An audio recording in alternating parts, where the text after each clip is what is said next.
आपण कधी विचार केला आहे का? गणपती बाप्पा घरी येताना त्यांच्या मूर्तीचं तोंड का झाकलेलं असतं? ही केवळ परंपरा नाही, यामागे एक सुंदर भावना आहे. नमस्कार मंडळी, आज आपण जाणून घेणार आहोत की गणपती बाप्पाची मूर्ती झाकून का आणतात आणि त्यांचा चेहरा लपवण्यामागे काय शास्त्र आहे आणि मूर्ती घरी आणताना नेमकी कोणती काळजी घ्यावी. सगळ्यात पहिली गोष्ट म्हणजे मूर्ती घरी आणताना डोक्यावर टोपी किंवा पगडी घालावी. ही आपल्या संस्कृतीचा भाग आहे. पाहुण्यांचं स्वागत डोक्यावर काहीतरी घालून केलं जातं, ही आपली परंपरा आहे. गणपती बाप्पाची मूर्ती दुकानातून घेतल्यावर ते झाकून ठेवतात. यामागे एक भावना आहे.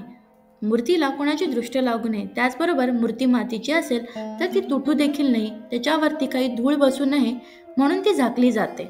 मूर्ती घरात आणल्यावर काय करतात?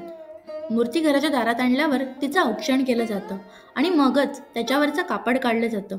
तेव्हा घरात बाप्पाचं प्रथम दर्शन होतं. आणि एक खास गोष्ट, मूर्तीचं तोंड घरी आणताना आपल्याकडे असावं आणि विसर्जनाच्या वेळी मात्र रस्त्याकडे. ची प्राणप्रतिष्ठा सूर्योदयापासून दुपारी 1 वाजेपर्यंत कधीही करता येते. म्हणजे त्यासाठी एखाद्या विशेष मुहूर्ताची गरज नसते. तरी पण त्या वर्षानुसार पंचांगानुसार वेळ पाहणे अधिक शुभ असते. गणपतीच्या पूजेसाठी लागणाऱ्या काही आवश्यक गोष्टींचे लिंक्स मी डिस्क्रिप्शनमध्ये दिले आहेत. त्या जरूर चेक करा आणि तिथून ऑर्डर केलं तर चॅनललाही थोडासा फायदा होऊ शकतो. तुम्हाला कोणतेही एक्स्ट्रा पैसे द्यावे लागणार नाहीत. तर मंडळी, गणरायाचं स्वागत करताना आपण या छोट्या गोष्टी लक्षात ठेवल्या तर बाप्पांनाही आनंद होतो आणि आपल्यालाही.